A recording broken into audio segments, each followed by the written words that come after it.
Hello students, good evening. My name is Vijita Sharma and I welcome to you in my channel that is Vijita's Vigyan. One thing I want to share with you that is जब भी मैं कोई video upload करूंगी तो मेरे video के description में आपको ज़रूर विजिट करना है। उसमें मैं अपना टेलीग्राम के चैनल का लिंक शेयर करूंगी जिसमें मैं जो भी आपको वीडियो में पढ़ा रही हूँ बच्चों उसका PDF आपको वहां से मिल जाएगा। ठीक है, so you should follow the my Telegram channel. ठीक है, so today we are going to discuss that is breathing and exchange of gases का पार्ट नंबर फर्स्ट पढ़ लिया था and today we are going to discuss part number 2 of breathing and exchange of gases. So बच्चों pen and paper ले ले, P square बहुत important है। आज हम लोग स्टार्ट करने वाले हैं जोन्स क्या होते हैं। ठीक है, देखो कोई भी एटमॉस्फेरिक एयर जो है वो हमारी बॉडी में एंटर कर रही है ना, और बॉडी से वही एयर जो है वो एटमॉस्फेयर को जा रही है। अब इस पर्टिकुलर एक्सचेंज में बीच में कई सारे ऑर्गन्स आए होंगे है ना, और उन ऑर्गन्स ने एक पाथवे बनाया है और वही पाथवे जो है वो दो जोन्स में डिवाइडेड है हमारा, that is conducting zone and respiratory zone. Conducting zone external nostril से स्टार्ट होता है बच्चों एंड किस पे होता है, ये टर्मिनल ब्रोंक्यूल पे एंड होता है, यानी एक्सटर्नल नॉस्ट्रल नेजल पैसेज के थ्रू ओपन होंगे किसके अंदर, नेजल चेम्बर में। Then pharynx, larynx, trachea, primary bronchi, secondary bronchi, tertiary bronchi, initial bronchiole and then terminal bronchiole. So this is conducting zone. Respiratory zone is going to be initiated from respiratory bronchiole. After terminal bronchiole, respiratory bronchioles आएंगे.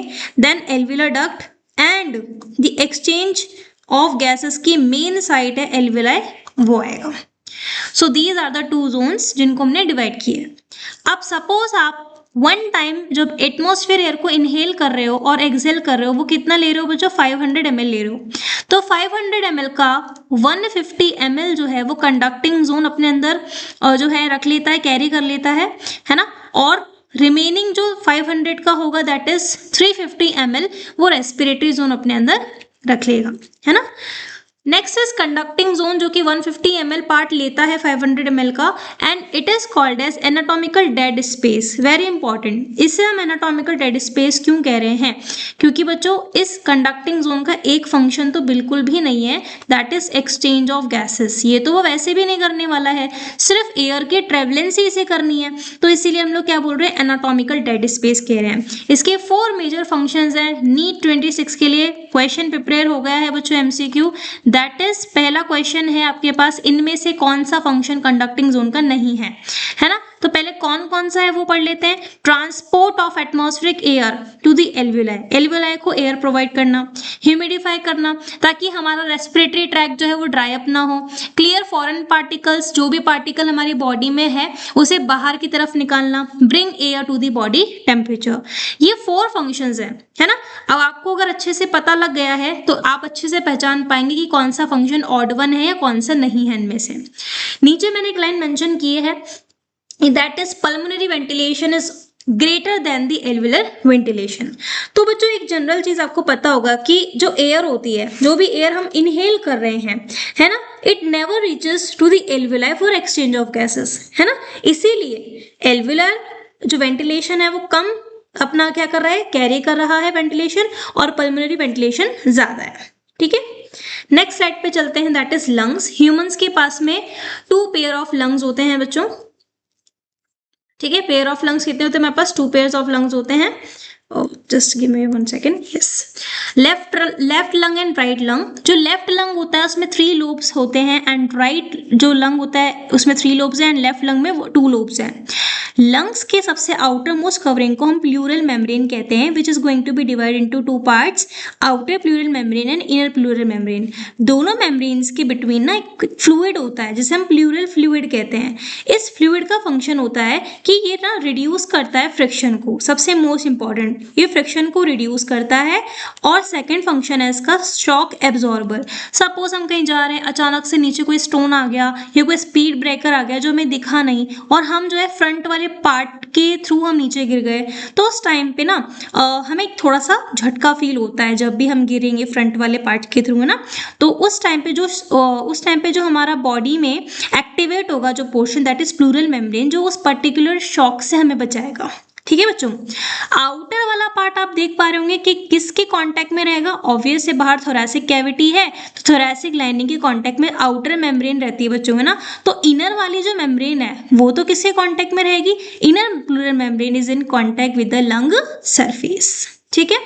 चलिए next is intra plural pressure is always greater than the pulmonary pressure, यानी कि जो lung का pressure है वो always ज्यादा होगा as comparatively to the pleural pressure. देखो एक कॉन्सेप्ट देखो, प्लूरल प्रेशर का कम होना जाहिर है ऐसा होना भी चाहिए, है ना। और जो हमारे लंग्स हैं क्योंकि वो तो एक्सपैंड हो रहे हैं, है ना, रिलैक्स भी हो रहे हैं, तो उनमें प्रेशर ज्यादा हो, है ना, और इंट्रा जो प्लूरल मेम्ब्रेन प्रेशर है वो कम होना चाहिए, है ना। अगर ऐसा होगा बेटा, है ना, तो हम किससे बच पाएंगे, हमारे लंग्स जो हैं वो कोलैप्सिंग से बच पाएंगे, है ना। कोलैप्सिंग से क्या हो पाएंगे, प्रिवेंट हो पाएंगे, है ना। तो आप रीजन यहाँ लिख सकते हैं to prevent the collapsing of the lungs during the inhalation, है ना, ड्यूरिंग इनहेलेशन, जब हम सांस ले रहे होते हैं ना तो इनहेलेशन करते टाइम लंग्स कोलैप्स ना हो जाए, चिपक ना जाए, तो इसलिए ये वाला प्रेशर बीच में कम होना चाहिए और अंदर वाला प्रेशर ज्यादा होना चाहिए।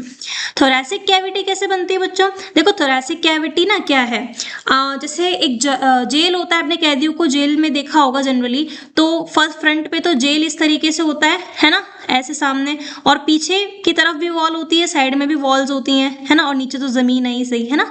तो सेम केस उसको आप कंपेयर कर सकते हैं अपनी थोरैसिक कैविटी से कि ऊपर की तरफ कौन सी चीज़ है, नीचे की तरफ कौन सी चीज़ है, साइड में कौन से पार्ट्स हैं जो कि हमारे लंग्स को प्रोटेक्ट कर रहे हैं। अब मैंने जेल में किसको रख दिया, लंग्स को रख दिया है बच्चों, किसको रख दिया, लंग्स को। तो अज्यूम करना है हमारे लंग्स प्रोटेक्टेड है बच्चों, क्या हमारे लंग्स जो हैं these are going to be protected. तो किस तरीके से वो प्रोटेक्टेड है तो उसको हम यहाँ पे देखते हैं ना। देखो सबसे ऊपर हमारे पास एक बोन आती है जिसे हम बोलते हैं कॉलर बोन या ब्यूटी बोन, क्लेविकल ऊपर की तरफ एंटीरियर, है ना। उसके बाद में पोस्टीरियरली हमारे पास होता है डायफ्राम नीचे की तरफ, डॉर्सल यानी पीछे की तरफ कैसे प्रोटेक्शन कर रहे हैं, वर्टिब्रल कॉलम से कर रहे हैं, वेंट्रल यानी कि फ्रंट में बीच वाला जो पार्ट होगा वो हमारा स्टर्नम प्रोटेक्शन कर रहा होगा उसको। लेटरल साइड में हमारे पास में रिब्स प्रेजेंट होते हैं जो कि सारे जो पार्ट्स हैं बच्चों वो क्या कर रहे हैं, लंग्स को प्रोटेक्ट कर रहे हैं। लंग्स जो है वो थोरैसिक चैम्बर में सिचुएटेड होते हैं एंड एनाटॉमिकली ये एयर टाइट चैम्बर है, ऐसा नहीं है। देखो उसको एयर टाइट चेम्बर भी क्यों कह रहे हैं, देखो जो भी एयर हम इनहेल कर रहे हैं, है ना, जो भी एयर हम बाहर छोड़ रहे हैं, तो एक चीज देखो यहाँ पे करने की प्रेशर की वजह से ही हम कोई भी गैस को इनहेल और एक्सहेल कर पा रहे हैं, है ना, बिना किसी प्रेशर ग्रेडियंट के हम लोग ऐसा नहीं कर पाते। तो एयर टाइट चेम्बर है, हर एक चीज के लिए हमारी बॉडी में मसल्स और ये सब कुछ फिट किया गया है ना, ऐसा नहीं है कि कोई भी चीज ऑटोमेटिकली हो जाएगी, इसलिए एयर टाइट चेम्बर इसे हम लोग कह रहे हैं। अगर हमारी थोरैसिक कैविटी में कोई भी अगर फ्लक्चुएशन या चेंजेस आते हैं बच्चों तो साथ ही साथ में किस में रिफ्लेक्शन आएगा, पल्मोनरी कैविटी में भी रिफ्लेक्शन आएगा। कैसे, जब आपकी कैविटी जो है अगर आगे फॉरवर्ड या बैकवर्ड हो रही है तो ऑब्वियस है ना कि आपके लंग्स में भी वही चीज होगी जो थोरैसिक कैविटी में हो रही थी। इट इज क्लियर और नॉट, ठीक है। आगे को बढ़ते हैं बच्चों।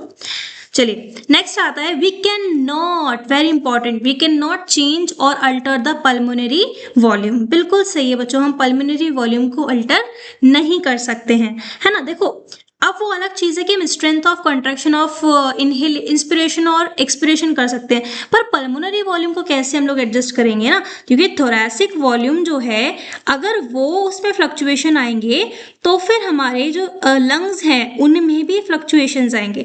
हम ऐसा नहीं कर सकते हैं कि यार इसको तो हमने डिक्रीज कर दिया और इसको इंक्रीज कर दिया, या फिर इसको हमने डिक्रीज कर दिया और बाहर वाली थोरैसिक कैविटी को इंक्रीज कर दिया, तो हम लोग डायरेक्टली क्या नहीं कर सकते, पल्मोनरी वॉल्यूम को क्या नहीं कर सकते, अल्टर नहीं कर सकते हैं।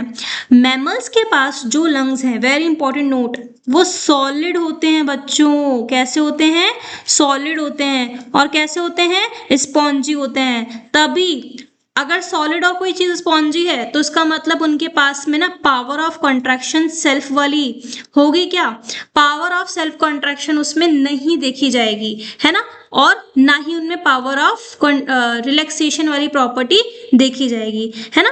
तो ये आपको याद रखना है, मैमल्स के लंग्स कैसे होते हैं, S square, that is spongy and solid होते हैं, है ना, उनमें वो चीज नहीं देखी जाती है।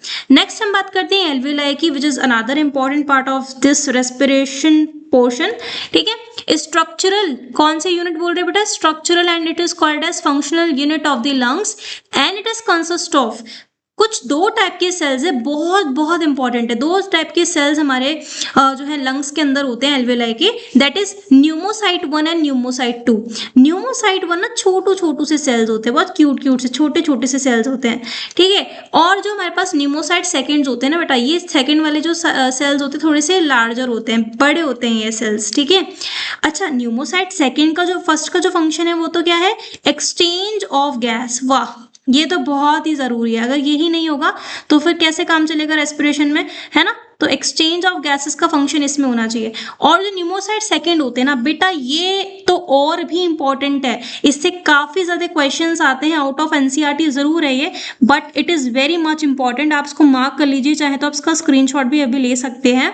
देखो, न्यूमोसाइट सेकेंड जो होते हैं ना, वो सर्फेक्टेंट रिलीज करते हैं या सिक्रीट करते हैं। सर्फेक्टेंट्स बेटा क्या होते हैं, सर्फेक्टेंट वो केमिकल्स होते हैं जो सरफेस टेंशन को रिलीज करते हैं, है ना। जहां पे सरफेस टेंशन मतलब वो चीज कम हो जाती है, टेंशन जनरेट कम होता है उस जगह पर, ठीक है। तो आपने नाम सुना होगा बेटा लिसिथिन, बायोकेमिकल बायोमोलिक्यूल्स जो चैप्टर है ना, उसमें हमने लिसिथिन नाम सुना होगा। लिसिथिन जनरली सर्फेक्टेंट होता है जो कि किस चीज में यूज किया जाता है, हमारे न्यूमोसाइट सेकेंड उसे सिक्रीट करते हैं ताकि सरफेस टेंशन जो है वो कम हो सके। किसका बेटा, एल्वियोलाई का, ताकि एल्वियोलाई कभी भी कोलैप्स ना हो, वो रिमेन ओपन रहे। ये समझ में आया कि नहीं आया आप लोगों को, ठीक है। नेक्स्ट बात करते हैं total alveoli in the both. हमारे जो लंग्स हैं, दोनों लंग्स, उसमें टोटल कितने हैं, टोटल हमारे पास में कितने हैं बेटा, 300 सॉरी कितने हैं बेटा, 300, आपको याद रखना है। 300 मिलियन हमारे पास में क्या होते हैं, एल्वियोलाई प्रेजेंट होते हैं बोथ लंग्स में। नेक्स्ट स्लाइड पे चलते हैं, that is intercostal muscles which is another important topic.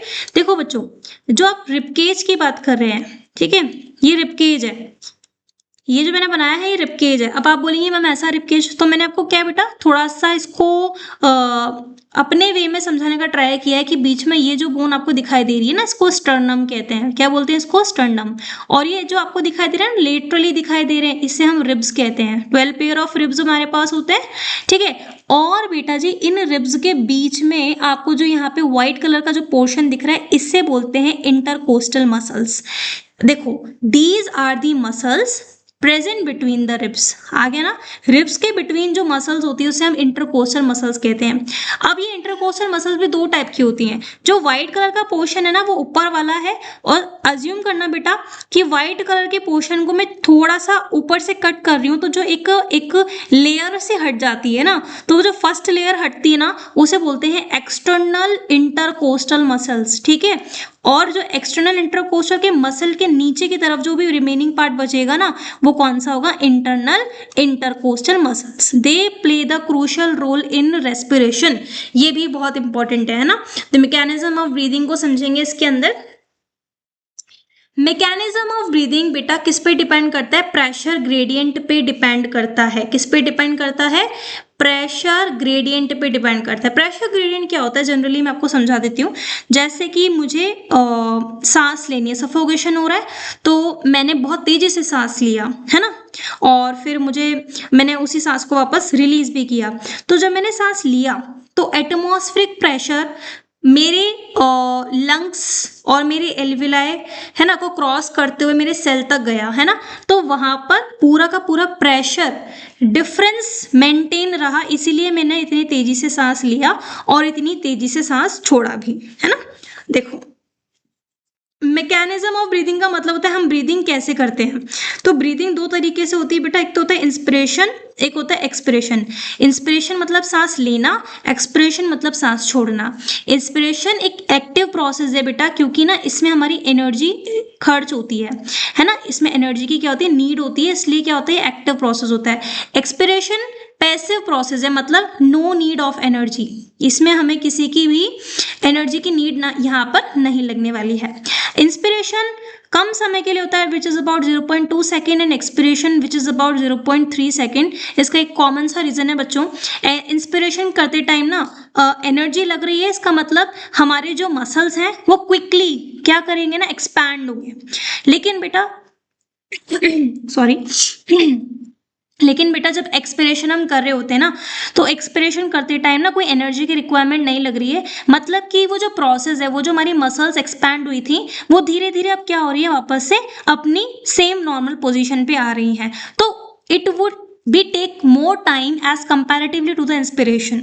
तो इंस्पिरेशन करने के लिए हमें सबसे मोस्ट इंपॉर्टेंट मसल की नीड है, जिसे हम क्या बोलते हैं, डायफ्राम कहते हैं, ठीक है। और एक होती है बच्चों कौन सी, EICM, that is external intercostal muscles. देखो इंस्पिरेशन में भी दोनों ही मसल्स काम आने वाली हैं, और एक्सपिरेशन में भी देखो दोनों मसल्स काम आने वाली है, डायफ्राम एंड EICM, है ना। तो पहले तो आप इसको याद रख लेंगे, है ना। जब हम कॉन्ट्रैक्शन कर रहे हैं, पहले मैं इंस्पिरेशन पढ़ाती हूँ, लेकिन इंस्पिरेशन पढ़ने से पहले इस स्लाइड को अच्छे से पढ़ लीजिए बच्चों, ठीक है। ये स्लाइड बहुत इंपॉर्टेंट है। स्लाइड कह रही है बच्चों इंस्पिरेशन करते टाइम, है ना। आपने एक चीज पढ़ा होगा, बॉयल्स लॉ करके एक लॉ होता है केमिस्ट्री में, है ना।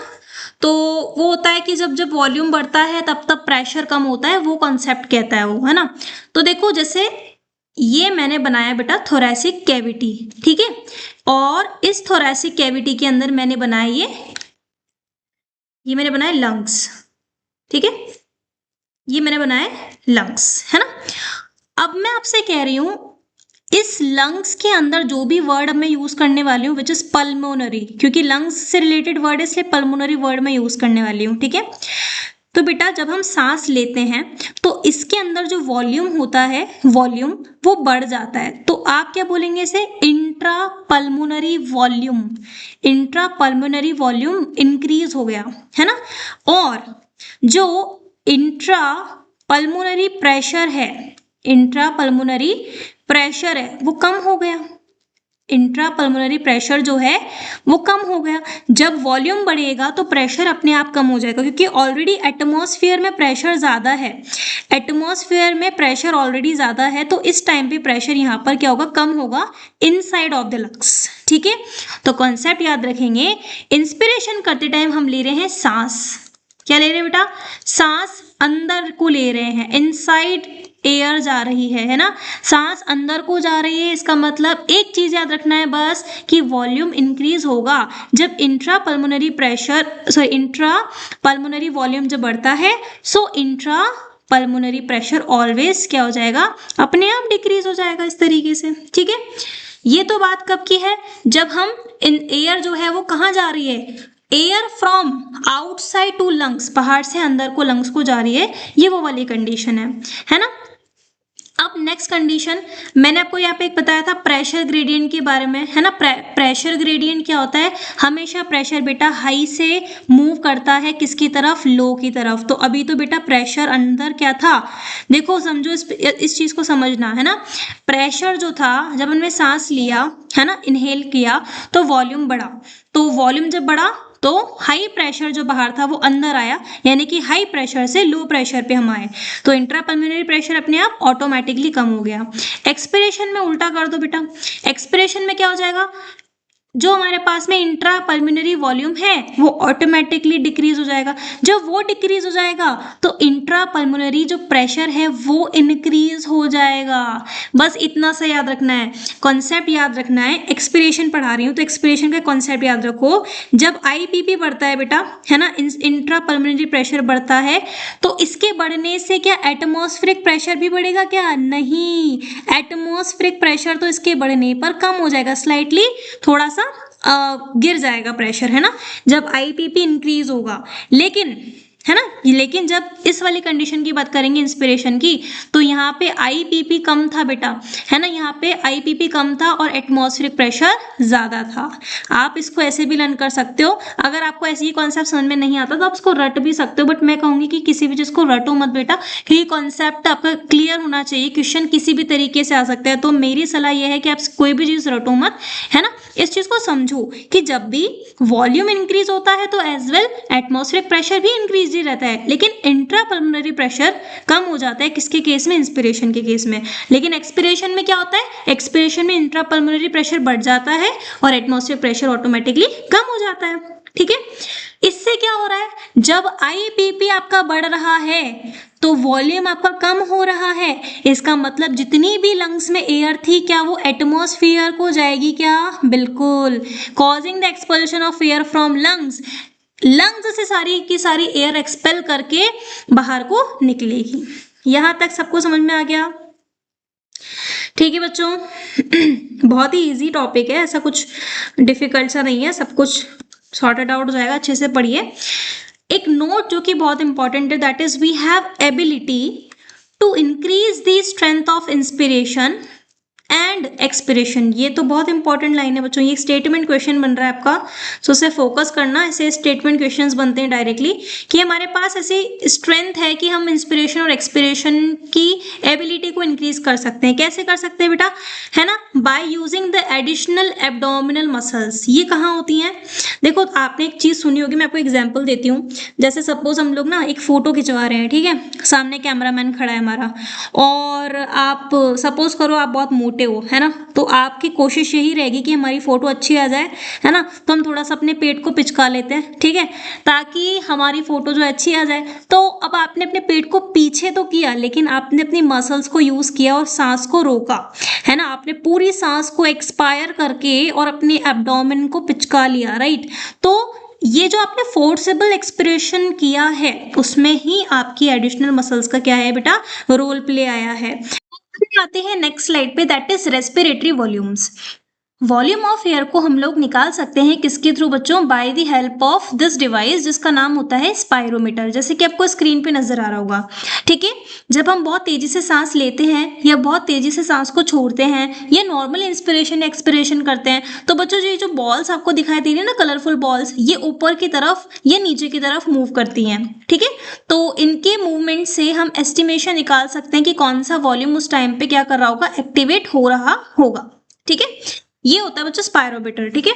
अब देखो, जब मैंने आपसे बोला कि जब हम नॉर्मल सांस लेते हैं और नॉर्मल सांस छोड़ते हैं, है ना, तो जब मैंने नॉर्मल सांस लिया तो पीक ऊपर गया, है ना, और जब मैंने नॉर्मल सांस को छोड़ा, that is as I expire the air normally, तो वो क्या हो गया, वो पूरा का पूरा जो वॉल्यूम कहला रहा है उसे हम बोलते हैं बच्चों टाइडल वॉल्यूम। क्या बोलते हैं उसको हम लोग, tidal volume. Tidal volume 500 ml हम लोग लेते हैं एटमॉस्फेयर से, मैंने आपको कल भी बताया था, और अगर नहीं बताया बच्चों तो देख लीजिए। हम लोग वन टाइम में कितना ब्रीद करते हैं, 12 से 16 टाइम हम लोग क्या करते हैं, ब्रीद करते हैं, ठीक है। अब मैं आपसे कह रही हूँ कि 500 को अगर सपोज समहाउ हम 12 से मल्टीप्लाई कर देते हैं तो क्या यूनिट आएगी हमारे पास में, 6000 यूनिट आएगी, है ना। या फिर मैं 500 को 16 से मल्टीप्लाई कर देती हूँ तो क्या यूनिट आएगी, 8000 ml आएगा। तो ये जो आपकी बुक में एनसीईआरटी में जो ये वाले यूनिट्स लिखे हैं ना बच्चों, ये लिखे हैं पर मिनट के अकॉर्डिंगली, है ना। लेकिन अगर वन टाइम में अगर नॉर्मल कोई पर्सन है जो नॉर्मल ब्रीदिंग कर रहा है तो वो 500 ml ही कर रहा है, इसको आपको बहुत स्पेसिफिकली ध्यान रखना है, ठीक है। अब मैंने आपसे बोला कि आपने नॉर्मल इंस्पिरेशन किया था, नॉर्मल एक्सपिरेशन किया था, लेकिन आपने फोर्सफुल इंस्पिरेशन कर दिया। इंस्पिरेशन मतलब बहुत तेजी से सांस ले लिया, तो ये जो आपको पीक नजर आ रहा है इसे बोलते हैं इंस्पिरेटरी रिजर्व वॉल्यूम, जिसको हम शॉर्ट में बोलते हैं बच्चों IRV। IRV कितना होता है, 2500 से 3000 ml होता है एक पर्सन का, है ना। यानी कि जैसे कि आपको उसकी डेफिनेशन लर्न करनी है तो आप क्या बताएंगे कि जो वॉल्यूम ऑफ एयर है ना, जो कि हम क्या कर रहे हैं, फोर्सेबल हम इंस्पिरेशन कर रहे हैं, है ना, ओवर द टाइडल वॉल्यूम, इसे क्या कहेंगे, इंस्पिरेटरी रिजर्व वॉल्यूम कहेंगे, ठीक है। अब आपने बहुत ही फोर्सफुली आप नीचे आए, ठीक है, आपने सांस छोड़ा, दैट इज आप टाइडल वॉल्यूम पे फिर से आ गए, लेकिन बेटा आपने फोर्सफुली एक्सपिरेशन कर दिया, तो फोर्सफुली जो आपने एक्सपिरेशन किया उसको बोलते हैं एक्सपिरेटरी रिजर्व वॉल्यूम, इसको हम शॉर्ट में बोलते हैं बेटा ERV, है ना। तो ERV की वैल्यू कितनी होती है, 1000 to 1100 ml होती है, ठीक है।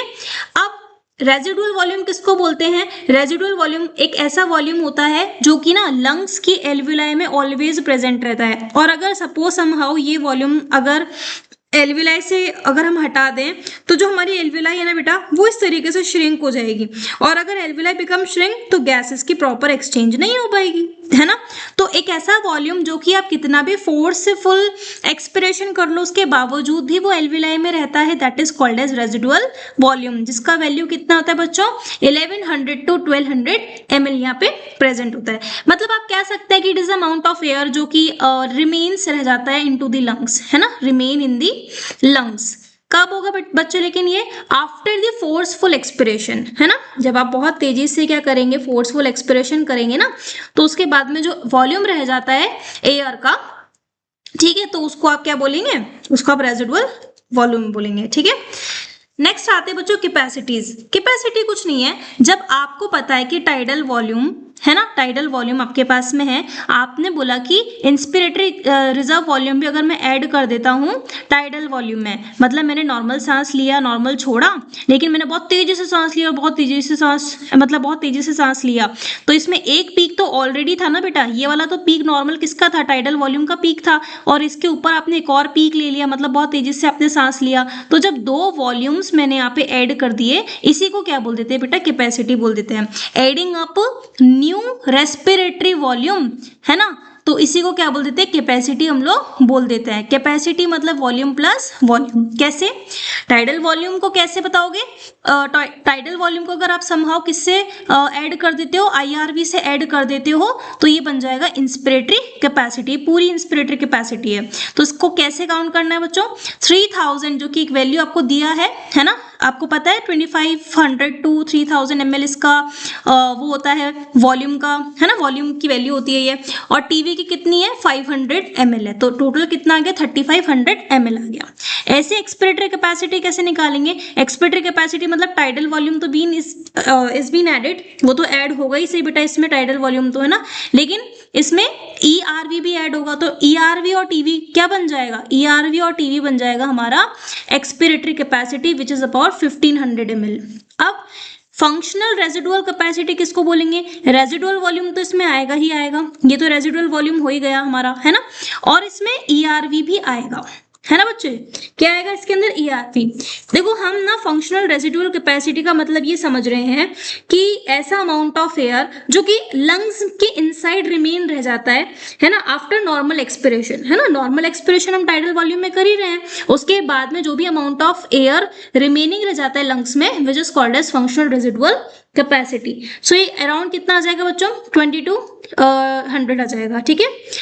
तो और लास्ट एक और आती है बच्चों, वाइटल कैपेसिटी किसे बोलते हैं, वाइटल कैपेसिटी का मतलब बोल सकते हैं कि जब आप अमाउंट ऑफ एयर सपोज है ना, जब आप फोर्सेबल एक्सपिरेशन कर रहे हैं आफ्टर द डीपेस्ट इंस्पिरेशन, मतलब आपने बहुत तेजी से पहले इंस्पिरेशन किया था, है ना, उसके बाद में आपने बहुत तेजी से एक्सपिरेशन किया, या फिर तो उसमें क्या क्या इन्वॉल्व होगा आप बताइए। तो जब आपने डीपेस्ट इंस्पिरेशन करने के बाद में जब फोर्सफुल एक्सपिरेशन किया, बहुत ताकत से सांस को छोड़ा, है ना, लेने के बाद में बहुत तेजी से छोड़ा उसे, that is inspiratory reserve volume इसमें आएगा, एक्सपिरेटरी रिजर्व वॉल्यूम इसमें आएगा, और क्या क्या आएगा बच्चों, टीवी भी इसमें आएगा। सो ये तीन volumes is equals to tidal is equals to vital volume, है ना। और लास्ट में फिर हमारे पास आ जाती है बच्चों लंग कैपेसिटी, जो कि ना अकोमोडेट रहता ही है लंग्स के अंदर, है ना, आप जब फोर्सेबल इंस्पिरेशन करेंगे, है ना, तो जो अमाउंट ऑफ एयर जो है वो अकोमोडेट रह जाता है लंग्स में, which is called as total lung capacity. कैसे निकालेंगे, vital capacity plus residual volume is equals to, इसको हम क्या बोल देंगे, टोटल लंग कैपेसिटी बोल देंगे। अब जैसे समहाउ कभी कभी आप टोटल लंग कैपेसिटी को लिखना चाहें तो कैसे लिख सकते हैं, तो आप इसको बेटा इसको ओपन करके लिख सकते हैं चाहे तो, है ना, इसको जैसे कि ERV है प्लस IRV है ना, देन TV है, NRV है, इस तरीके से भी आप अगर इसको थोड़ा सा लॉन्ग लेंथ में लिखना चाहते हैं, इसको थोड़ा सा इलोंगेटेड करके लिखना चाहते हैं, तो ये इस तरीके से भी लिख सकते हैं, ठीक है। और हाँ, ये तो कंप्लीट हो गया हमारे पास। नेक्स्ट स्लाइड हमारे पास है exchange of gases. Exchange of gases की मेन साइट या प्राइमरी साइट कौन सी बच्चों, दैट इज एल्वियोलाई। ये तो मैंने आपको कई बार बता दिया कि हमारी लंग्स, दोनों लंग्स में total 150 million, that is about 300, है ना, मिलियन ऑफ एल्वियोलाई प्रेजेंट होते हैं बोथ लंग्स में, and it is a main site of exchange of gases. अब गैसेस एक्सचेंज की जो प्रोसेस है, वेरी इंपॉर्टेंट, गैसेस एक्सचेंज की जो प्रोसेस है, क्या वो एक्टिव है क्या, नो बच्चों, वो कैसी प्रोसेस है, वो पैसिव प्रोसेस है। पैसिव प्रोसेस का मतलब होता है विदाउट यूजिंग ऑफ एनर्जी, है ना, विदाउट यूजिंग ऑफ एनर्जी, हमने कोई यहाँ पे एनर्जी का यूज ही नहीं किया है, वो एक पैसिव डिफ्यूजन, एक सिंपल डिफ्यूजन हो गया यहाँ पे, है ना, इजी गोइंग वे में। अच्छा, प्रेशर, पार्शियल प्रेशर क्या होता है, ठीक है, इसके बारे में बात करते हैं। पार्शियल प्रेशर क्या होता है बच्चों, जैसे कि सपोज यहाँ पे एटमॉस्फेयर में ना बहुत सारे गैसेस के मॉलिक्यूल्स हैं, इस तरीके से हर एक टाइप की गैस है यहाँ पे ना, लेकिन अगर मैं आपसे बोल रही हूँ कि यार एक पर्टिकुलर गैस के मॉलिक्यूल पर अगर प्रेशर अप्लाइड हो रहा है, तो मिक्सचर ऑफ गैसेस में अगर एक इंडिविजुअल गैस पे अगर प्रेशर अप्लाइड हो रहा है तो वो it is called as partial pressure. तो आप कह सकते हैं कि pressure exerted on the individual gas, जो कि किस में प्रेजेंट है बच्चों, मिक्सचर ऑफ गैस में ऑलरेडी प्रेजेंट है ना, मिक्सचर ऑफ गैस में क्या है, वो ऑलरेडी प्रेजेंट है, तो उसे हम पार्शियल प्रेशर कहते हैं। प्रेशर हमेशा कैसे मूव करता है, हमेशा याद रखना बच्चों, high concentration to low concentration region में मूव करता है। क्या यहाँ पर गैसेस एक्सचेंज के लिए डिफ्यूजन कैपेसिटी होना इंपॉर्टेंट है? आपको क्या लगता है कि सब कुछ ऐसे ही लिखा है मैंने स्लाइड में, है ना? तो देखो बच्चों, सब कुछ इंपॉर्टेंट है स्लाइड में, एक एक चीज, एक एक वर्ड इंपॉर्टेंट है। डिफ्यूजन कैपेसिटी को समझ लो, क्या कहना चाह रहा है, जब हम किसी भी गैस को हमारे टारगेट सेल पे पहुंचा रहे हैं तो उसको एक पर्टिकुलर मेम्ब्रेन से, या मैं कहूँ कि एक बाउंड्री से क्रॉस करना पड़ रहा है उस गैस को, है ना, और उस गैस को हम बोल सकते हैं कि उसकी बहुत अच्छी सॉल्युबिलिटी होनी चाहिए, है ना, जितना गैस सॉल्युबलाइज हो जाएगा, है ना, उतनी ही जल्दी वो ट्रांसपोर्टेशन में भी हेल्प करेगा, राइट। तो देखो सबसे मेन पॉइंट क्या है, सॉल्युबिलिटी ऑफ गैस, आपने सुना होगा और नीचे वाले लाइन में मैंने मेंशन भी किया है कि सॉल्युबिलिटी ऑफ गैस अगर CO2 की देखी जाए बच्चों, तो वो 20 से 25 टाइम्स हायर होती है देन दी ऑक्सीजन के कंपैरिजन में, ठीक है। तो सॉल्युबिलिटी ऑफ गैस ये मैटर करता है। थिकनेस ऑफ एल्वुलर मेम्ब्रेन की, एल्वुलर की मेम्ब्रेन अगर मोटी होगी तो डिफ्यूजन नहीं हो पाएगा, है ना, तो वो पतली होना चाहिए, लेस देन 1 mm होना चाहिए। और पार्शियल प्रेशर तो is the most crucial factor for this diffusion capacity, वो तो बहुत जरूरी होता है। अब इस डायग्राम को देखेंगे, लेकिन उससे पहले यहाँ देखें स्लाइड पे, डिफ्यूजन मेम्ब्रेन 3 चीजों से मिलकर के बनी होती है। सबसे पहले एल्वुलर में बच्चों, एल्वुलर में बहुत थिन सी, पतली सी मेम्ब्रेन होती है जिसे हम एंडोथीलियम कहते हैं, है ना, एंडोथीलियम ऑफ एल्वुलर मेम्ब्रेन, जैसे कि मैंने आपको यहाँ दिखाया हुआ है डायग्राम में, आप देख सकते हैं, this is endothelium of alveolar membrane. बेटा ये एल्वुलर मेम्ब्रेन बेटा 1 सेल्ड होती है, कैसी होती है ये, 1 सेल्ड होती है, हर एक चीज को फोकसली पढ़ना। बीच में ना एल्वुलर मेम्ब्रेन की नीचे की तरफ एक मेम्ब्रेन और आती है, जिसे हम कौन सी मेम्ब्रेन कहते हैं, basement membrane, which already I labelled by the yellow marker, जैसे कि आपको दिख रहा है कि मैंने रेड येलो से मार्क किया है, बेसमेंट मेम्ब्रेन इसे हम कहते हैं। बेसमेंट मेम्ब्रेन के नीचे ना ब्लड कैपिलरी की क्या आ जाती है, लेयर आ जाती है, जो कि किसकी बनी है, एपिथीलियम की बनी है। तो हम बोलते हैं epithelium of blood capillary, basement membrane and endothelium of alveolar membrane, ठीक है बच्चों। और ये जो दिख रहा है आपको, these are called as RBC, जिनका फंक्शन हमें पता है कि ट्रांसपोर्ट ऑफ गैस में हेल्प करेंगे ये। अब देखो यहाँ पे पार्शियल प्रेशर के बेसिस पर ये स्लाइड आई है बच्चों, तो इसको आप ध्यान से पढ़ना। देखो मैंने आपको क्या बताया है कि प्रेशर हमेशा कैसे मूव करता है, pressure always travel from high concentration pressure to low concentration pressure, मतलब हाई टू लो ही जाएगा प्रेशर, ऐसे ट्रेवलेंस है इसका। तो पहले मैं आपको ऑक्सीजन की ट्रांसपोर्टेशन पढ़ा देती हूँ। एटमॉस्फेयर एयर में पार्शियल प्रेशर ऑक्सीजन का 159 है। जैसे ही ये हाई प्रेशर किधर जाएगा, एल्वुलाई में, तो बेटा हाई टू लो होगा, यही कैरेक्टर फीचर बताया मैंने, हाई टू लो होगा, तो 104 हो गया, 159 से 104 हो गया, है ना। अब यही ऑक्सीजन, जो पार्शियल प्रेशर है ऑक्सीजन का, वो डिफ्यूजन मेम्ब्रेन के थ्रू हमारी ब्लड कैपिलरी में एंटर करेगा। तो पहले तो ब्रीदिंग हो गया, सेकंड प्रोसेस कौन सा हो गया, ये डिफ्यूजन हो रहा है between the alveoli and the blood capillary, है ना। तो ये सपोज ये RBC है ना, और इसमें ऑक्सीजन जो है वो हमारे एल्वुलाई से होता हुआ RBC को आ रहा है, दैट इज यहाँ पे हो गया एसोसिएशन। यहाँ पे क्या हो गया बेटा, एसोसिएशन हो गया, जुड़ रहा है ना, ये RBC से ऑक्सीजन जुड़ रहा है तो एसोसिएशन हो गया। फिर ये जो RBC है ये ऑक्सीजन को ट्रेवल करवाएगी, यानी ट्रांसपोर्ट करवाएगी गैस को, तो ट्रांसपोर्ट ऑफ गैस आ जाएगा थर्ड स्टेप हमारा।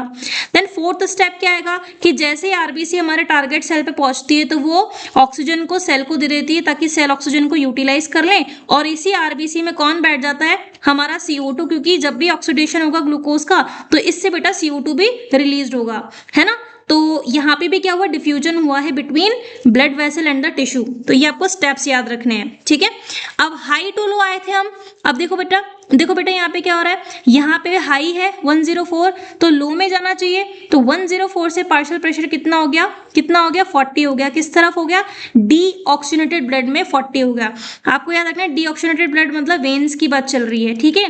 फिर यहाँ से ब्लड जैसे ही 40 वाला जो ब्लड था वो जैसे ही हमारा ऑक्सीजनेटेड ब्लड में ट्रांसपोर्ट होता है, तो बेटा ऑक्सीजन, आप मुझे बताएं कि जब ऑक्सीजन डीऑक्सीजनेटेड से ऑक्सीजनेटेड की तरफ जा रहा है, यानी कि जब भी ब्लड जो है वो लेफ्ट टू राइट जा रहा है ना, कैसे जा रहा है ब्लड जा रहा है लेफ्ट टू राइट। तो जब भी ब्लड लेफ्ट टू राइट जा रहा है तो ऑक्सीजन की कॉन्सेंट्रेशन बढ़ेगी घटेगी, तो लेफ्ट से जब राइट को जा रहा है तो बेटा 100% आपको दिखेगा कि O2 95 हो गया है।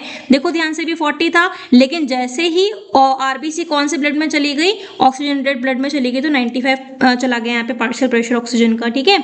अब यहाँ पे क्या है, हाई प्रेशर है, ऑब्वियस है, अब तो यहाँ पे पहुंचाना है हमें ऑक्सीजन को, तो हाई टू लो ही जाएगा, कॉन्सेप्ट वही चलेगा। बस सिर्फ इतना से याद रखना है कि लो टू हाई कहाँ था, लो टू हाई इस जगह पे था, लेफ्ट से राइट में गए थे तब, है ना।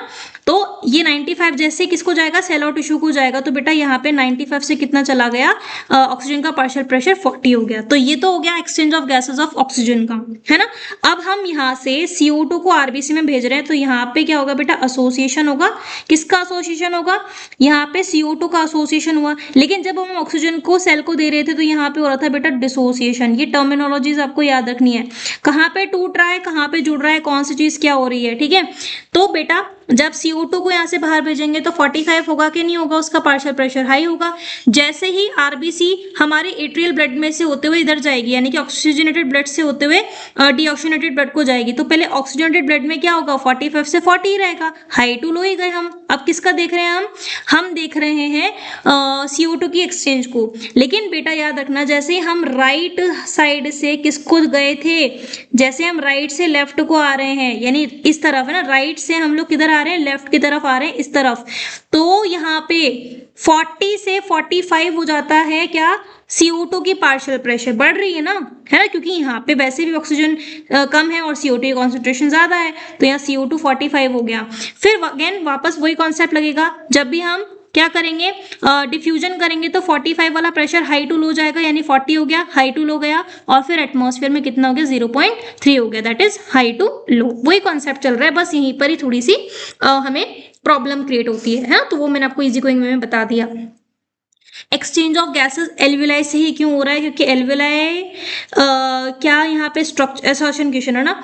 अच्छा आपसे पूछती हूँ मैं, सपोज कि हम यहाँ पे गैसेस एक्सचेंज के लिए एल्विलाई को लेते हैं, क्योंकि एल्विलाई जो है वो it is a main exchange of gases की साइट होती है, ये इसीलिए करते हैं, नहीं बेटा। इसका एक रीजन क्या है कि गैसेस एक्सचेंज एल्विलाई से इसलिए हो रही है क्योंकि पहला तो वो कैपिलरीज में रिच है, हमारी एल्विलाई के आसपास बहुत सारी कैपिलरीज होती हैं। दूसरा हमारा जो एल्विलाई होता है उसमें सरफेस एरिया बहुत ज़्यादा होता है। एंड थर्ड वन दिस कि एल्विलाई की जो मेम्ब्रेन होती है वो लेस देन 1 mm होती है, इसलिए हम लोग एक्सचेंज एल्विलाई के थ्रू करवा रहे हैं और कोई पर्टिकुलर ऑर्गन के थ्रू नहीं करवा रहे हैं, या पर्टिकुलर कोई स्ट्रक्चरल यूनिट से नहीं करवा रहे हैं, इसी से करवा रहे हैं। और ये जो आपको स्क्रीन पे डायग्राम दिख रहा है इसको भी आप बहुत अच्छे से, ये एनसीईआरटी का डायग्राम है बच्चों, है ना, ये एनसीईआरटी का डायग्राम है, उसको 26 के लिए मार्क कर लें, क्योंकि 26 में ना ये लेबलिंग करने के लिए भी आ सकता है, प्लस आपसे सिक लाइक 4 ऑप्शंस आपको एक बॉक्स बना के दे देंगे और डायग्राम के थ्रू पूछेंगे कि अब बताइए कि डीऑक्सीजनेटेड ब्लड जो है उसमें कितना ऑक्सीजन का पार्शियल प्रेशर रहेगा, है ना, और CO2 का कितना रहेगा। इस तरीके से आपसे क्वेश्चन पुटअप किया जा सकता है एग्जाम्स में, है ना। And this is a oxygenated blood, तो इसमें 95 रहेगा, तो बताइए कि PCO2 यहाँ पे कितना रहेगा। इस तरीके से क्वेश्चन आ सकते हैं जो कि मैंने यहाँ पे मेंशन है ऑलरेडी, ठीक है। और कितना एल्विलाई में रहेगा, तो इस तरीके से क्वेश्चन आ सकता है, ठीक है। चलिए नेक्स्ट आते हैं बच्चों ट्रांसपोर्ट ऑफ गैस पे। देखो ट्रांसपोर्ट ऑफ गैस में हम लोग 2 इंपॉर्टेंट रोल गैसेस का देखने वाले हैं, ऑक्सीजन की ट्रांसपोर्टेशन एंड कार्बन डाइऑक्साइड की ट्रांसपोर्टेशन। देखो ट्रांसपोर्टेशन 2 तरीके से होती है ऑक्सीजन की। 3% तो बेटा किसके थ्रू होती है, डिसॉल्व स्टेट ऑफ प्लाज्मा, है ना, यानी कि प्लाज्मा जो है वो 3% आपका ऑक्सीजन को ट्रांसपोर्ट करने में हेल्प करता है। बाकी का जितना भी आरबीसी है वो ट्रांसपोर्टेशन करने में हेल्प करेगा। तो आरबीसी जो है उसके अंदर ना एक कॉम्प्लेक्स प्रोटीन होता है जिसे हम हीमोग्लोबिन कहते हैं। हीमोग्लोबिन को बोला जाता है बेटा रेस्पिरेटरी पिगमेंट, है ना, ये मेन रेस्पिरेटरी क्या होता है, ये पिगमेंट होता है है ना। और हीमोग्लोबिन जो है वो 2 alpha and 2 beta chains polypeptide chain से बना होता है, जो कि अमीनो एसिड की चेन्स होती है। किसकी चेन्स होती हैं? ये अमीनो एसिड की चेन होती है ना। और हमारी जो हीमोग्लोबिन होता है उसके अंदर Fe+2 होता है, दैट इज फेरस, आयरन का एक मॉलिक्यूल है ना, एक आयन होता है, जिसकी वजह से जो कलर है हीमोग्लोबिन का वो कैसा दिखता है? हमें रेड कलर दिखता है। जब भी हम हीमोग्लोबिन को ऑक्सीजन से बाइंड करवाएंगे तो HbO2 बनेगा। HbO2 मतलब क्या होता है? हीमोग्लोबिन बनेगा, है ना। Hb4O2 का मतलब क्या है? कि हीमोग्लोबिन ऑक्सी हीमोग्लोबिन बन चुका है। तो जब हम बना रहे हैं इसको तो बोलते हैं बच्चों एसोसिएशन, जब बन रहा है ना। और जब हम इसको वापस से रिवर्सिबल मैनर में, ये एक रिवर्सिबल मैनर में बनता है, ये भी आपको पता होना चाहिए। ऐसा नहीं है कि एक बार बन गया तो टूटेगा नहीं, है ना। ये रिवर्सिबल नहीं है, ये रिवर्सिबल मैनर है। और जब ये बेटा ब्रेक होगा तो उसको हम डिसोसिएशन कहेंगे। और ये जो प्रोसेस है बनने का, इसे हम ऑक्सीजनेशन कहते हैं। याद रहे कभी भी ऑक्सीजन ऑक्सीडाइज नहीं हो रही है ना। हमारा जो हीमोग्लोबिन है वो ऑक्सीजन को यूज नहीं कर रहा है। अभी तो यहाँ पे आरबीसी कौन सा रेस्पिरेशन करती है? एनेरोबिक रेस्पिरेशन करती है। 1 ग्राम जो हीमोग्लोबिन होता है वो आपका कितना ऑक्सीजन ट्रांसपोर्ट कराता है बेटा? ये बहुत इंपॉर्टेंट है, आप चाहे तो इसका स्क्रीनशॉट ले सकते हैं इस पर्टिकुलर स्लाइड का। 1.34 ml ऑफ ऑक्सीजन ट्रांसपोर्ट करता है 1 ग्राम ऑफ हीमोग्लोबिन। तो यहाँ पे मैंने क्या लिया है कि मेरे पास में क्या है? 100 ml ऑफ ब्लड है ना। मेरे पास क्या है? 100 ml ऑफ ब्लड है, तो उसमें तो कितना ग्राम होता है? 100 ml ऑफ ब्लड में तो 12 से 16 ग्राम ऑफ हीमोग्लोबिन होता है। हम अप्रोक्सीमेटली मान के चल रहे हैं कि हमने कितना ले लिया? 15 ग्राम ले लिया। तो बेटा 15 को हमें किससे मल्टीप्लाई कर देना है? इस यूनिट से मल्टीप्लाई कर देना है, तभी तो हम ट्रांसपोर्टेशन समझ पाएंगे ना कि हमने ओवरऑल कितना ट्रांसपोर्टेशन किया। तो जब मैं 15 को 1.34 ml से मल्टीप्लाई कर रही हूँ तो मेरा आंसर आ रहा है 20 ml ऑफ ऑक्सीजन, है ना। अब ध्यान से सुनिएगा, अप्रोक्सीमेटली जरूरी नहीं बट 20 ml ट्रांसफर कर रहे हैं, ये जरूरी नहीं है। हम लोग एक्चुअल में कितना ट्रांसफर कर रहे हैं? 19.4 ml कर रहे हैं। वो किसका अमाउंट है? This is the amount of atrial blood. Atrial blood में कितना ml ऑक्सीजन आपका है? 19.4 है, ठीक है।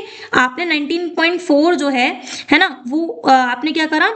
ट्रेवलेंस करवाया और 14.4 ml आपने जो है वीनस ब्लड का अमाउंट है ये, है ना। ये किसका अमाउंट है? वीनस ब्लड का अमाउंट है ऑक्सीजन का। तो जब हम इनका डिफरेंस निकाल रहे हैं तो डिफरेंस क्या आ रहा है? डिफरेंस आ रहा है हमारे पास में 5.0 ml, यानी 5 ml। आपकी एनसीईआरटी की बुक में लिखा है कि हम 100 ml ऑफ जो ब्लड होता है, ऑक्सीजनेटेड ब्लड जो होता है, वो 5 ml जो है ऑक्सीजन को ट्रांसफर करता है सेल और टिश्यू तक for their physiological activities run करें उनमें, है ना। तो यही चीज है बेटा, 5 ml आया कहाँ से? तो आपने जो सेल और टिश्यू है ना, इस तक जो है वो कितना पहुंचाया? 5 पहुंचाया आपने, 5 ml, है ना। आप लाए कितना थे? 19.4 लाए थे, आपने पहुंचाया कितना? 5। और आप लेके कितना जा रहे हो? 14.4 लेके जा रहे हो, ठीक है। तो ये कॉन्सेप्ट क्लियर है। नेक्स्ट आते हैं, this is another important slide. ये बेटा एसोसिएशन कर्व है, सॉरी डिसोसिएशन कर्व है, ऑक्सीजन डिसोसिएशन कर्व। लेकिन उससे पहले ऊपर वाली लाइन थोड़ा सा और इंपॉर्टेंट है। फीटस के अंदर, फीटस के जो आरबीसी में हीमोग्लोबिन होता है, उस हीमोग्लोबिन में 2 alpha chains and 2 gamma chains होती हैं। गामा जो चेन होती है ना बेटा, वो उसकी जो एफिनिटी होती है ना, एफिनिटी वो टूवर्ड्स ऑक्सीजन मोर होती है, यहाँ पे मोर होती है। बीटा वाली चेन थोड़ी सी क्या होती है? लेस एफिनिटी दिखाती है टुवर्ड्स दी ऑक्सीजन, ठीक है। ऑक्सीजन डिसोसिएशन कर्व में आपको मैं बता देती हूँ कि ये कर्व जो है, ये जो मेन कर्व है बीच में मिडिल वाला, इसे बोलते हैं बेटा सिग्मोइड कर्व। कौन सा कर्व है ये? This is called as sigmoid curve and this curve is plotted between the percent saturation of haemoglobin with oxygen, कि आपका जो ऑक्सीजन है वो कितना परसेंट हीमोग्लोबिन से सेचुरेटेड है। अब ये क्या कहना चाह रहा है मैं बताती हूँ आपको। सपोज मेरे पास एक कार है ना। इस कार में ना 4 सीट है बेटा, ठीक है। इस कार में कितनी सीट है? 4 सीट है। अब मैं आपसे कह रही हूँ कि सारी सीट भरेगी, है ना। सारी सीट यहाँ पे भर गई है सपोज। इसका मतलब क्या है कि चारों के चारों ऑक्सीजन मॉलिक्यूल्स जो हैं वो हीमोग्लोबिन से आकर के जुड़ चुके हैं। मतलब आप ये मानिए कि 4 ऑक्सीजन मॉलिक्यूल जब तक कार में नहीं बैठेंगे, कार का मतलब मान लो RBC, car here car is RBC, है ना। तो मैं आपसे इतना सा कह रही हूँ कि जब तक आरबीसी में 4 मॉलिक्यूल्स ऑक्सीजन के नहीं बाइंड करेंगे तब तक ये आरबीसी जो है वो 100% सेचुरेटेड नहीं होगी। कौन सी, क्या बोला बेटा मैंने, 100% सेचुरेटेड नहीं होगी। सपोज मैं बोल रही हूँ कि यार इसमें तो है 2 ऑक्सीजन के मॉलिक्यूल फिल्ड हुए हैं, इसका मतलब कितना परसेंट सेचुरेशन है, अभी 50% सेचुरेशन है। किसके अकॉर्डिंगली, 2 मॉलिक्यूल्स के अकॉर्डिंगली। अगर मैं आपसे बोल रही हूँ कि 3 मॉलिक्यूल्स हैं तो 75% अभी सेचुरेटेड है। कंप्लीट 4 मॉलिक्यूल्स है तो 100% सेचुरेटेड है। तो ये जो आपको डायग्राम दिख रहा है, मैंने यहाँ पे सैचुरेशन वाला इस तरफ लिखा है बेटा, इसको बोलते हैं हम लोग वाई एक्सेस और इसको बोलते हैं हम लोग कौन सा एक्सेस, एक्स एक्सेस। ठीक है, तो एक्स एक्सेस पे मैंने प्लॉट किया है पार्शियल प्रेशर ऑफ ऑक्सीजन को। ठीक है, मैंने यूनिट्स लिखे और यूनिट्स के बाद में मैंने कर्व बनाया है। एक जो कर्व मैं आपको बताना चाह रही हूँ जो कि आपके एनसीईआरटी में दिया है उसको फोकसली पढ़ें, बाद में दोनों ग्राफ को देखना, दोनों कर्व को देखना। बीच वाला जो कर्व है वो उसको एक्सप्लेन कर रही हूँ बेटा। ये जो कर्व है ये P50 पे प्लॉट किया है मैंने। किस पे प्लॉट किया है मैंने, P50 पे प्लॉट किया है। P50 पे प्लॉट करने का मतलब ये है कि अभी यहाँ पे जो प्रेशर है ना, वो कितना है, 50 पार्शियल प्रेशर है ना, और 50 सेचुरेशन है, मतलब 2 आरबीसी यहाँ पे क्या है, सॉरी 2 ऑक्सीजन के मॉलिक्यूल से क्या हुए होंगे, बाइंड हुए होंगे, है ना। अब अगर मैं आपसे बोल रही हूँ कि ये जो पीक है, जो पॉइंट आपको दिखाई दे रहा है, ये हल्का सा ना राइट की तरफ शिफ्ट हो रहा है। किधर शिफ्ट हुआ, राइट की तरफ शिफ्ट हुआ। तो जब ये राइट की तरफ शिफ्ट हुआ तो हमारा P50 बढ़ गया, P50 इंक्रीज हो गया बेटा। जब भी P50 बढ़ रहा है तो जो ऑक्सीजन की जो एफिनिटी है वो कम हो जाती है। ऑक्सीजन जो है वो टूट जाती है, किससे, आरबीसी से टूट जाती है ना, और CO2 की कॉन्सेंट्रेशन यहाँ बढ़ जाती है। इस कॉन्सेप्ट को समझो, है ना। हम लोग क्या कर रहे हैं ना कि हम जुदा कर रहे हैं एक तरीके से, किसको, ऑक्सीजन को हीमोग्लोबिन से। किस कर्व में, राइट कर्व में। राइट कर्व कितना दिखा रहा है बेटा, P60 दिखा रहा है ना। तो आप जितना ज्यादा इस तरफ जाओगे उतनी ही आपकी CO2 की कॉन्सेंट्रेशन बढ़ेगी और ऑक्सीजन की कॉन्सेंट्रेशन कम होती जाएगी। लेकिन बेटा ध्यान से देखना, जब आप लेफ्ट कर्व की बात कर रहे हैं, this is a left shift जो कि मैंने इस तरफ बनाया है ये वाला, तो लेफ्ट कर्व जो है वो मैंने थोड़ा सा पीछे की तरफ बनाया है, दैट इज अबाउट 50 से कम। अगर 50 से कम है तो इसका मतलब क्या बढ़ना चाहिए, ऑक्सीजन का पार्शियल प्रेशर तो बढ़ना चाहिए ना, क्योंकि यहाँ पे क्या हो रहा है, जितना प्रेशर कम होगा उतनी ही ज्यादा क्या होगी, आपकी एफिनिटी जो है ऑक्सीजन की वो इंक्रीज हो जाएगी। तो इस चीज को समझने के लिए पहले आप किस स्लाइड पर आएंगे, पीछे वाली स्लाइड पर आए। जब राइट शिफ्ट होता है तो P50 इंक्रीज होता है। P50 के इंक्रीज होने से क्या हो रहा है बेटा, डिसोसिएशन हो रहा है, जिसे हम बोहर्स इफेक्ट भी बोलते हैं। कौन सा इफेक्ट बोलते हैं इसको, हम बोहर्स इफेक्ट भी बोलते हैं, है ना। ठीक है, और इस कर्व की वजह से ऑक्सीजन की एफिनिटी जो है वो डिक्रीज हो जाएगी। मैंने इंक्रीज लिखा है, मैं डिक्रीज कर देती हूँ उसको, है ना। क्या हो जाएगी बेटा, डिक्रीज हो जाएगी। क्यों हो जाएगी, क्योंकि क्या चीज इंक्रीज हो रही है, कौन सी चीज इंक्रीज हो रही है, इंक्रीज हो रहा है हमारा P50। लेकिन जब कर्व लेफ्ट पे शिफ्ट हुआ तो P50 गिर गया, कम हो गया, तो ऑब्वियस है ना कि ऑक्सीजन की एफिनिटी तो इंक्रीज हो जाएगी। That is called as association. जब कोई भी चीज एसोसिएट होगी तो क्या होगा, ऑक्सीजन की लेवल बढ़ेगी, है ना, और ऑक्सीजन की लेवल बढ़ेगी और CO2 की कॉन्सेंट्रेशन अपने आप कम हो जाएगी। ठीक है बच्चों, है ना। तो ये मैंने जो स्लाइड लिया है, ये मेरा जो स्लाइड है, आप इसका ले लें बेटा, स्क्रीनशॉट लेना चाहें तो। अदरवाइज मैं आपको PDF की फॉर्म में नोट्स प्रोवाइड कर दूंगी अपने टेलीग्राम चैनल पे। एसोसिएशन कहाँ हो रहा है, एसोसिएशन हो रहा है बेटा एल्विलाई में। कहाँ हो रहा है, एल्विलाई में एसोसिएशन हो रहा है। कैसे हो रहा है एसोसिएशन, है ना। एक मिनट,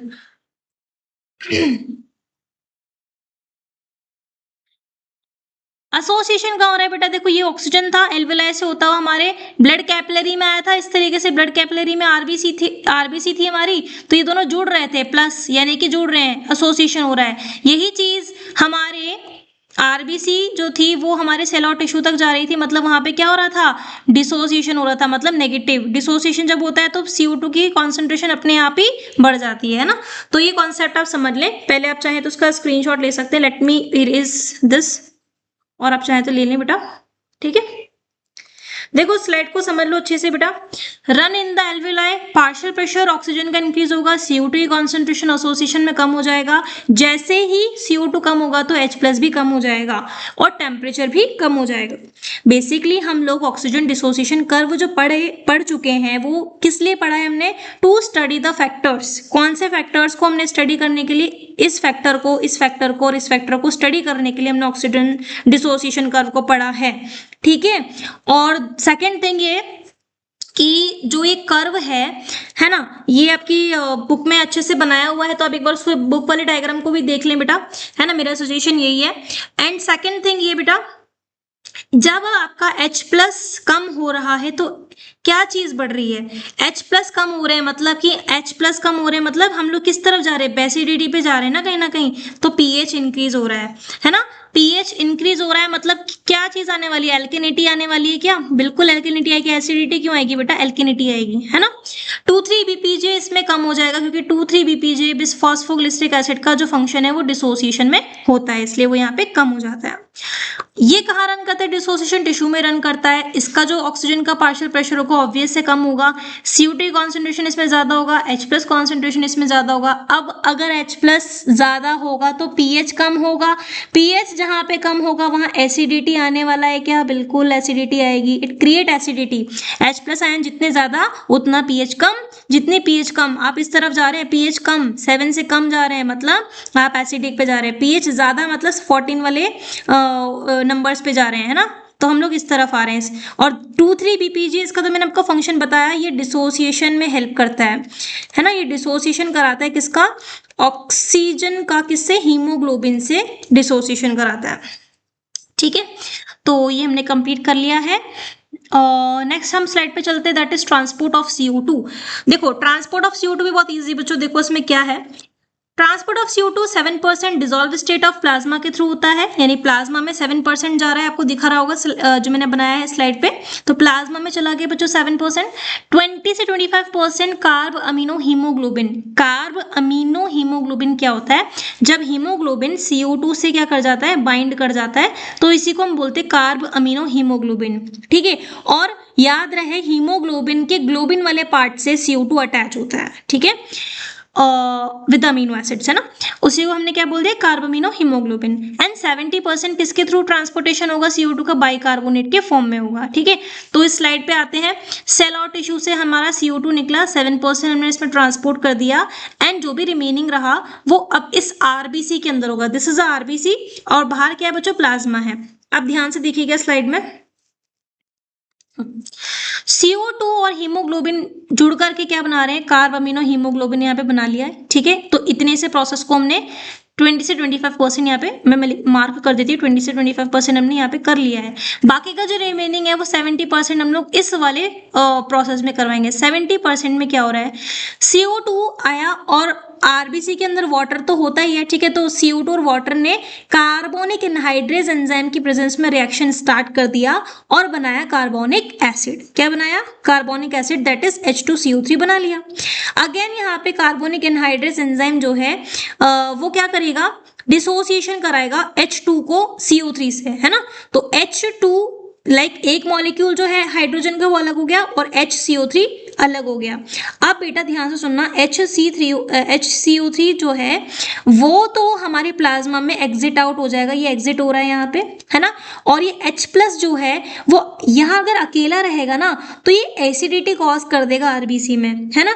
तो इसे हम अकेला नहीं रखेंगे, हम इस H प्लस को इस कार्ब अमीनो हीमोग्लोबिन के साथ थोड़े टाइम के लिए बाइंड करा देते हैं। जैसे ही इससे बाइंड करता है तो ये फिर पूरा का पूरा बफर की तरह एक्ट करता है। बफर एक सोल्यूशन आपको पता होगा जो हर एक पीएच और एसिड को क्या, पीएच और बेस को न्यूट्रलाइज करके रखता है ना, न्यूट्रलाइजेशन रिएक्शन करके रखता है, तो इसको यहाँ पे एसिडिटी कॉज नहीं होगी, ठीक है। अब HCO3 जो है हमारे पास, जिसे हम कार्बोनिक एसिड कह रहे हैं, वो बाहर, बाइकार्बोनेट कह रहे हैं जिसे हम, वो बाहर निकल के आया और हमारे ब्लड वेसल में ऑलरेडी NaCl प्रेजेंट था, तो इस NaCl ने HCO3 के साथ पे रिएक्शन स्टार्ट कर दिया और एक इम्पॉर्टेंट क्या बना लिया बेटा?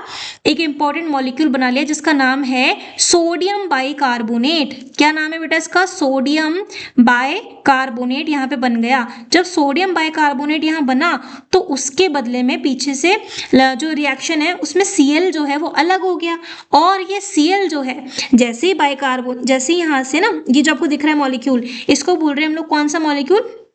इसे बोल रहे हैं बाइकार्बोनेट, ठीक है। तो बाइकार्बोनेट जैसे ही बाहर निकल के आया तो Cl तुरंत ऊपर चला गया। ये रिएक्शन बहुत ही क्विक रिएक्शन है।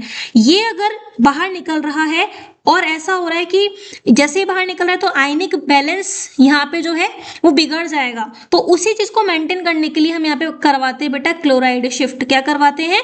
क्लोराइड शिफ्ट कराते हैं। क्लोराइड शिफ्ट से क्या होता है, जो क्लोरीन का मॉलिक्यूल है वो ऊपर चला जाएगा, ठीक है। तो क्लोराइड शिफ्ट हो गया। इस क्लोराइड शिफ्ट को हम हैम्बर्गर फिनोमेना भी बोलते हैं।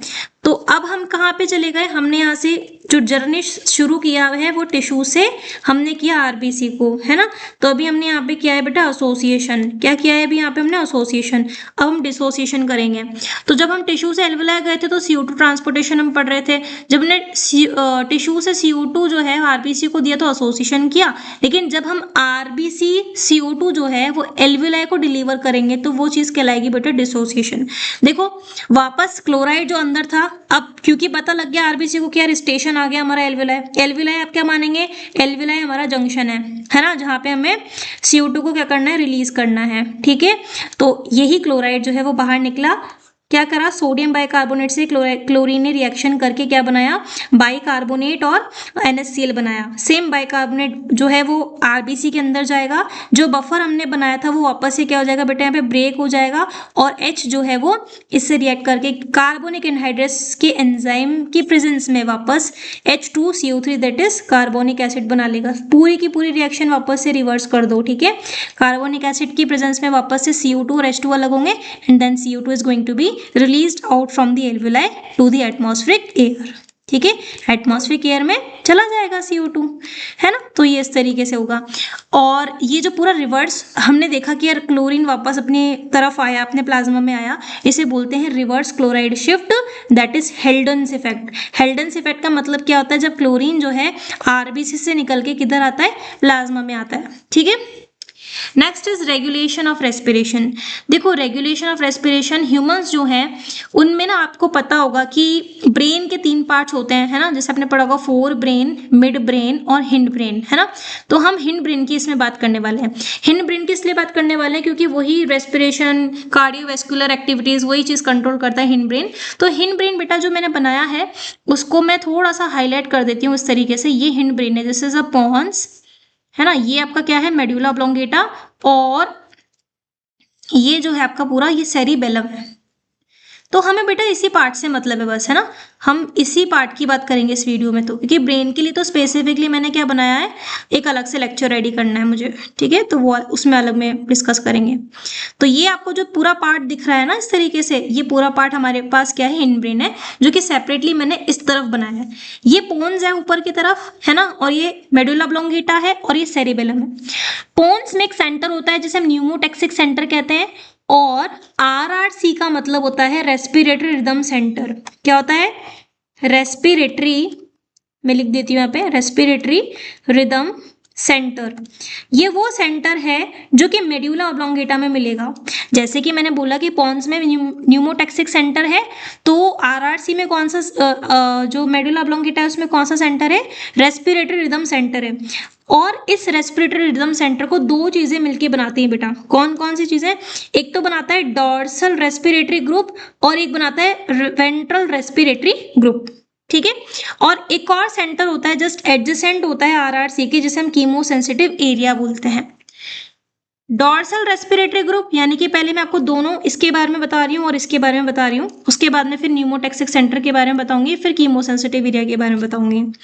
डॉर्सल रेस्पिरेटरी ग्रुप कब काम करता है बेटा? जब आप नॉर्मल इंस्पिरेशन करते हैं तब उस टाइम पे ये एक्टिवेट रहता है। नॉर्मल इंस्पिरेशन करते टाइम आपकी बॉडी में क्या होता है? कौन सी मसल पार्टिसिपेट करती हैं?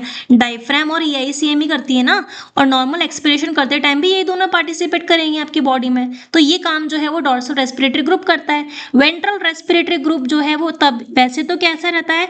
वैसे तो बेटा ये इनएक्टिव रहता है, लेकिन आपकी बॉडी कब फोर्सफुल इंस्पिरेशन चाहती है या आपकी बॉडी का फोर्सेबल एक्सप्रेशन चाहती है, उस टाइम पर इसको एक्टिवेट होना पड़ता है। जब ये एक्टिवेट होगा तो हमारी बॉडी में 4 मसल्स पार्टिसिपेट करेंगी, that is diaphragm, EICM, IICM and additional abdominal muscles.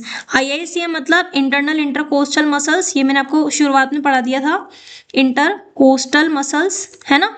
जो कि हमारे फोर्सेबल एक्सप्रेशन इंस्पिरेशन में काम लिया जाता है ना।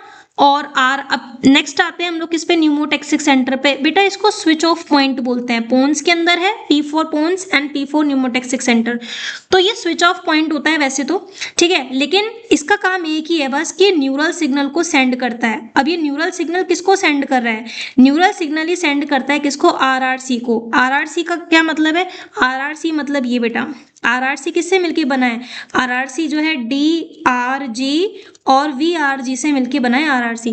तो न्यूमोटैक्सिक सेंटर क्या कर रहा है, सिग्नल भेज रहा है किसको, किसको भेज रहा है, RRC को। क्यों भेज रहा है, ताकि क्या चीज डिक्रीज हो सके, इंस्पिरेशन जो है उसका ड्यूरेशन एक तो कम हो सके, है ना, और दूसरा वो अल्टर कर सके रेस्पिरेटरी रेट को। ये दो फंक्शंस आपको याद रखने हैं। Pneumotaxic centre neural signal transport करता है RRC को, ताकि हम हमारी इंस्पिरेशन की ड्यूरेशन को हम क्या कर सकते हैं, डिक्रीज कर सके, है ना, और दूसरा पॉइंट है कि अल्टर कर सके रेस्पिरेटरी रेट को। कीमोसेंसिटिव एरिया दो तरीके से काम करता है, जो कि जस्ट पास में होता है RRC के, that is central and peripheral.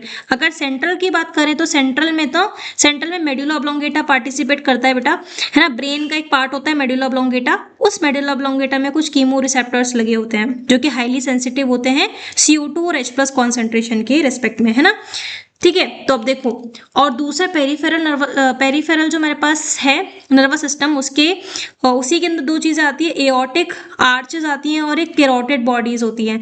अभी ऐसे समझ में नहीं आएगा, है ना, जैसे सपोज मैं हार्ट बना रही हूँ, तो हार्ट में अपने एओर्टा के बारे में तो जनरली पढ़ा ही होगा, है ना। सपोज मैं छोटू से डायग्राम बना के, तो बेटा ये जो चीज होती है ना, इसको हम एओर्टा बोल देते हैं। इस एओर्टा में ना यहाँ पे छोटी छोटी सी एक फाइन नर्व्स लाइक स्ट्रक्चर होते हैं, जिसे हम क्या बोलते हैं, एक तो बोलते हैं एओर्टिक आर्च, है ना, और इस तरफ होती है कैरोटिड बॉडी। इस एओर्टिक आर्च और कैरोटिड बॉडी के ऊपर लगे होते हैं बेटा रिसेप्टर्स। क्या लगे होते हैं, इस तरीके से ना रिसेप्टर लगे हुए हैं। अब देखो, सपोज समहाउ हार्ट में ना क्या हो गया, अचानक से ऑक्सीजन तो ना निकल के सपोज कुछ ऐसी कंडीशन हो गई कि CO2 की कॉन्सेंट्रेशन अचानक से बढ़ गई, या H+ की कॉन्सेंट्रेशन हमारे बॉडी के ब्लड में बढ़ गई। तो जैसे ये सब फैक्टर्स इस वाले पार्ट से बाहर निकलेंगे ना, तो क्या हो जाएगा, यहाँ पे मौजूद इन दोनों में रिसेप्टर्स क्या करेंगे, ये सिग्नल भेजेंगे किसको, कीमो रिसेप्टर्स को। किसको सिग्नल भेजेंगे, ये कीमो रिसेप्टर को सिग्नल भेजेंगे।